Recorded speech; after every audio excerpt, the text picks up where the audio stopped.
Estas son las noticias de Venezuela. Tengo acá la primera página del diario El Nacional, que destaca en su gran titular de hoy las declaraciones del canciller del Uruguay, Francisco Bustillo. Venezuela es una dictadura y no ve en el régimen voluntad de diálogo, según destaca el antetítulo. A diferencia de sus predecesores, el nuevo ministro de Exteriores de Uruguay, Francisco Bustillo, afirma que no promoverá más conversaciones.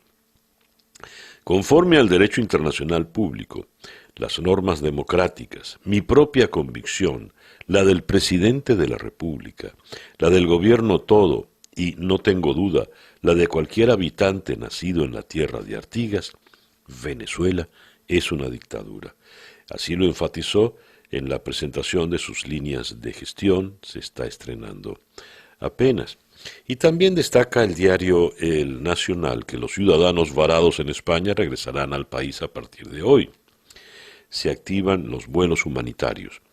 Después de casi 4 meses sin poder salir de Madrid a causa de la pandemia y del cierre del espacio aéreo, un grupo de aproximadamente 200 venezolanos será repatriado en vuelos humanitarios previstos desde hoy martes hasta principios de agosto. Muchos de ellos estuvieron semanas durmiendo en el suelo en la parte exterior de uno de los terminales del aeropuerto de Barajas. Ayer hicimos una entrevista en Conexión al respecto con uno de los venezolanos varados y hay que hacer alguna precisión acá. Son 700 los que están. Van a venir 200 que pagaron de nuevo sus pasajes. Todos ellos tienen pasaje de regreso, pero como los vuelos fueron suspendidos, pues quedaron igual en el aire.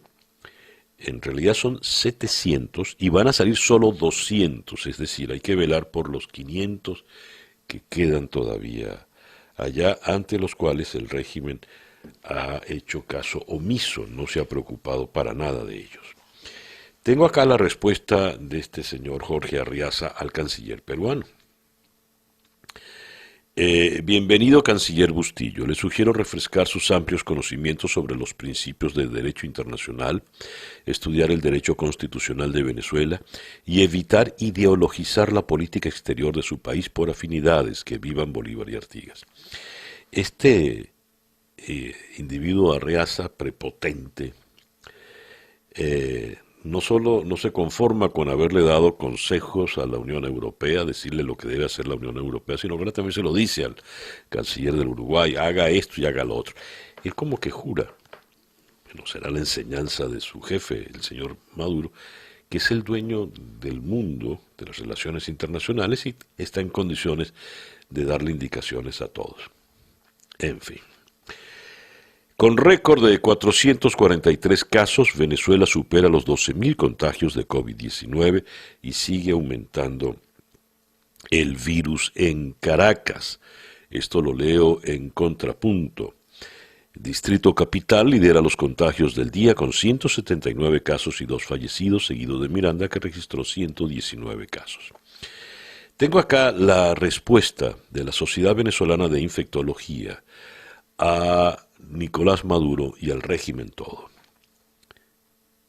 Un enfermo es un enfermo y no es bioterrorista. Punto. Así es. Dice María Gabriela López, la presidenta de la Sociedad Venezolana de Infectología: bioterrorista es un término que discrimina y, además de ser discriminatorio, no refleja la realidad. Y dice algo más delicado: hay personas que ingresan sanas al país y por la cuarentena en malas condiciones se enferman. Dice la doctora: tenemos pacientes que ingresaron al país que les hicieron pruebas rápidas que salieron negativas y luego se enfermaron después de estar confinados con 20 personas en un aula o en un hotel. Las condiciones de aislamiento y cuarentena deben ser reales, con espacio superior a 2 metros entre una persona y otra. Eso lo dijo la doctora López en una entrevista en Unión Radio. Y viene y acota algo muy grave. Nos preocupa que las personas no busquen atención médica por miedo, lo que puede llevar a complicaciones y muertes. También leo en contrapunto que el presidente ruso Vladimir Putin firmó una ley que ratifica el protocolo del acuerdo intergubernamental sobre la concesión de un préstamo a Venezuela por parte de Moscú, que garantiza el pago oportuno de la deuda a Rusia. La ley fue publicada en el sitio web oficial de información legal del gobierno ruso en el día de ayer. El protocolo estipula cambios en una serie de términos relacionados con la reestructuración de la deuda de la República Bolivariana de Venezuela con la Federación Rusa, incluido el desarrollo de un mecanismo que garantiza el reembolso oportuno de los fondos adeudados a Rusia. De acuerdo con el acuerdo, valga la redacción, entre Rusia y Venezuela con fecha del 8 de diciembre de 2011, el préstamo asciende a $4.000 millones. El lado venezolano paga intereses de préstamos a una tasa del 7,4% anual. El acuerdo, pues, es para garantizar que Rusia va a cobrar lo suyo. Nada, pues, a favor de Venezuela. Tenemos por acá en otras informaciones, Taiwán donó 117.000 insumos para combatir el COVID-19 en Venezuela. Y FedeAgro informa que el 2020 será el año más catastrófico para la producción de alimentos en Venezuela. Aquiles Hopkins, presidente de FedeAgro, advirtió que la producción nacional de alimentos este año se encuentra en niveles de las décadas de los años 60 y 70. Este 2020 probablemente sea el año más catastrófico para el sector agroalimentario del país en los últimos 50 años. Detalló que en los años 60 y 70 la población venezolana era de unos 8 millones de habitantes. Sin embargo, con la actual población, en torno a los 30 millones de habitantes, la producción de alimentos solo alcanza para satisfacer entre el 15 y el 20%. Bueno, digamos que no son 30, sino son 25 por los 5 millones que están fuera. En todo caso, el déficit es realmente dramático. Noticias de Latinoamérica. La crisis de la pandemia domina la instalación del nuevo Congreso colombiano. Dijo el presidente Iván Duque, el desafío más grande será evitar que la pandemia destruya el camino que hemos recorrido juntos para cerrar las brechas sociales. Por otra parte, Duque advirtió a los colombianos que la pandemia estará presente por lo menos un año más. La declaración aleja escenarios de una reanudación plena de actividades tras 4 meses de restricciones, en un momento en el que el virus recién está entrando en su fase crítica en Colombia. México se acerca a las 40.000 muertes por coronavirus. Reportó ayer 301 nuevos fallecidos relacionados al virus, elevando la cifra total de muertos a 39.485, el doble de los que tenía un mes atrás, según cifras dadas a conocer por las autoridades de salud. Y siguiendo en México, el presidente López Obrador aseguró que el exdirector de Pemex, Emilio Lozoya, extraditado desde España, acusado de corrupción, ya empezó a mencionar a personalidades y a políticos en su primera declaración formal ante la Fiscalía. Leo textualmente a López Obrador.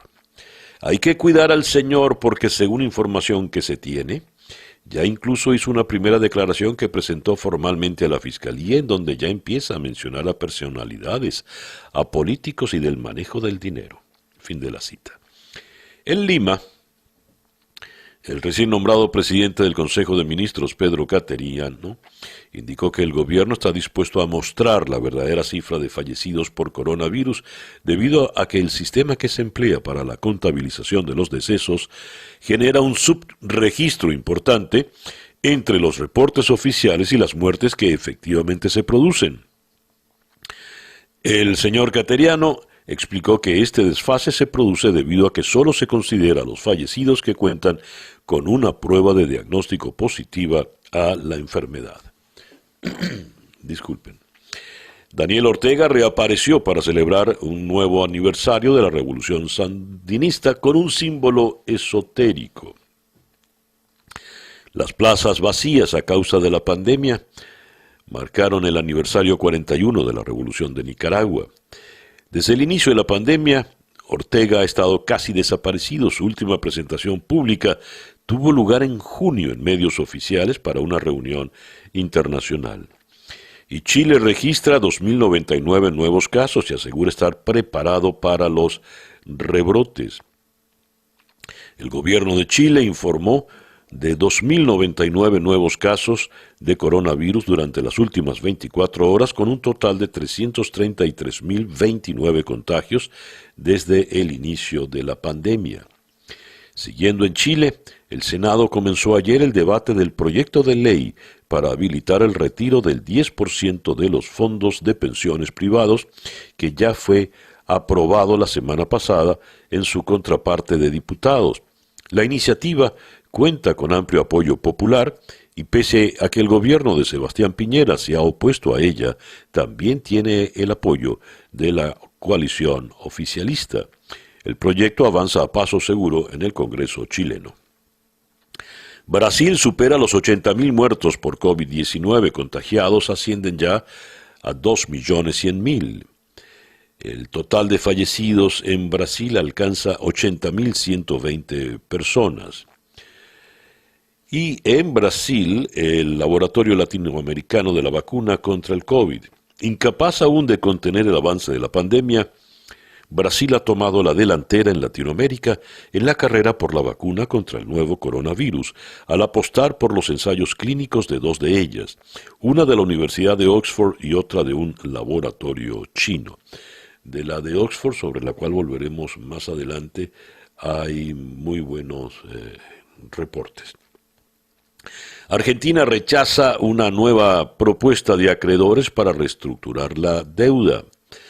Dijo Argentina que no aceptará la nueva propuesta presentada por los tres principales grupos de acreedores con los que negocia la reestructuración de una deuda externa de 65.000 millones de dólares. Las dos partes están negociando para lograr un acuerdo antes de la fecha límite del 4 de agosto y evitar un engorroso litigio judicial, luego de que Argentina cayera en default en mayo en medio de una prolongada crisis económica. Y la Corte Nacional de Justicia de Ecuador confirmó la sentencia de 8 años de prisión por corrupción para el expresidente Rafael Correa. Escuchas Día a Día con César Miguel Rondón. Nuestra agenda para el día de hoy, martes 21 de julio. Vamos a comenzar en Santiago de Chile con el periodista José María del Pino. Con él vamos a conversar la situación chilena, pero sobre todo, a propósito de un trabajo del propio Del Pino, la pandemia sigue complicando la imagen de líderes mundiales. Algunos se han consolidado, la primera ministra de Nueva Zelanda, por ejemplo, o la señora Merkel, que está en su momento de gloria, en este momento además presidiendo la Unión Europea, pero a otros les ha ido muy mal, en América Latina sobre todo, en Estados Unidos, en el Reino Unido, en fin. Luego de Santiago de Chile vamos a ir a Caracas para conversar con Andrés Rojas, el editor de Petroguía. El tema es indignante. Pese a la crisis de combustible por la que atraviesan los venezolanos, continúan los envíos de gasolina desde Venezuela a Cuba. El pasado 16 de julio, habitantes de la isla de Toas, en el estado Zulia, fueron testigos de cómo una protesta de pescadores por la falta de gasolina en la localidad terminó en tragedia al registrarse un muerto, producto de la represión de los cuerpos del Estado hacia las manifestaciones. La dependencia en todo orden, miserable, triste, lamentable, grosera, de Maduro y sus secuaces hacia Cuba es total. Los cubanos primero, los venezolanos después. Luego vamos a ir hasta Ciudad de México para conversar con Eduardo Borges, quien es el director ejecutivo de Transparencia México. Pide Transparencia México que las audiencias en el caso de Emilio Lozoya sean públicas. y ya escuchamos lo que declaró López Obrador. Según él, y quizás salivando, ya Lozoya empezó a soltar nombres. Vamos a ponernos al tanto de todo esto, que es un caso muy, muy delicado. De Ciudad de México vamos a regresar a Caracas para conversar con el eminente médico epidemiólogo José Félix Oleta. Venezuela, el sector salud teme un colapso en los centros hospitalarios, mientras Nicolás Maduro expresa con orgullo que es el único país del mundo que hospitaliza a todos los pacientes positivos. Venezuela comenzó otra semana de cuarentena radical, el personal de salud muere por falta de dotación y quien denuncie lo que está pasando en los hospitales va preso. Además, nos gustaría su opinión sobre lo dicho por la presidenta de la Sociedad de Infectología de Venezuela. Un enfermo es un enfermo, no un bioterrorista. De la ciudad de Caracas vamos a ir entonces después a Miami para conversar con Alberto Bernal, el jefe de estrategia de inversión de XP Securities. A 4 meses de las elecciones presidenciales en los Estados Unidos, ¿dónde están poniendo los ojos los inversionistas? ¿Qué les preocupa a los mercados internacionales? Esto es importante porque una cosa ya a 4 meses apenas del proceso electoral, y un proceso electoral que por lo visto no está claro, como si lo estaba a finales del año pasado. Los inversionistas, ¿hacia dónde están buscando? El inversionista suele buscar seguridad, como dicen, el dinero es cobarde, se asusta rápidamente. Entonces, esto nos puede dar una buena idea. Esta conversación con Bernal nos puede dar una buena idea. Alberto Bernal, atención, nos puede dar una buena idea de cómo se están moviendo los mercados internacionales. Y la pauta de hoy la vamos a cerrar en la ciudad de San Pablo, en Brasil, Sao Paulo, donde vamos a conversar con la periodista de AFP Brasil, Paula Ramón. Llegó el cargamento de vacunas chinas para ser probadas por 9.000 voluntarios en varios estados del país. Además están probando con la de Oxford. Mientras, Bolsonaro continúa convaleciente tras contraer el virus, pero tan lejos como el fin de semana, salió a atender una multitud en los jardines de la residencia presidencial. Él no tenía tapabocas y los otros tampoco. Esa pues nuestra agenda para el día de hoy, martes 21 de julio. El editorial con César Miguel Rondón. El nuevo canciller de la República Oriental del Uruguay, el señor Bustillo, Francisco Bustillo, dice que Venezuela es una dictadura, no le cabe la menor duda, pero acota algo importante. No promoverá más conversaciones. ¿Por qué? Porque en el régimen no hay voluntad de diálogo. Esto es una diferencia importante con otras posturas de otros países con relación al nuestro. La Unión Europea, el Grupo de Lima y algunas cancillerías latinoamericanas apuestan al diálogo. Muchos analistas insisten en el tema del diálogo.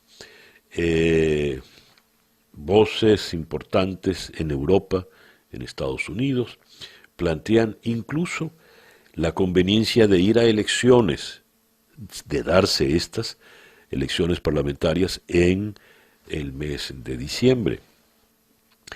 Pero lo interesante, como decía, es que el nuevo canciller uruguayo dice, Venezuela es una dictadura, pero no hay diálogo, de manera tal de que deja abierto un espacio importante para otra opción o para la necesidad de buscar otras opciones.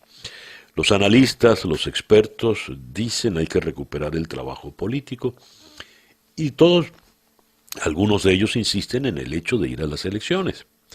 Está claro que las opciones rápidas, expeditas, los Maduro vete ya no funcionan, sobre todo porque han resultado contraproducentes. Léase 30 de abril, léase Operación Gedeón, léase incluso la salida en el año 14.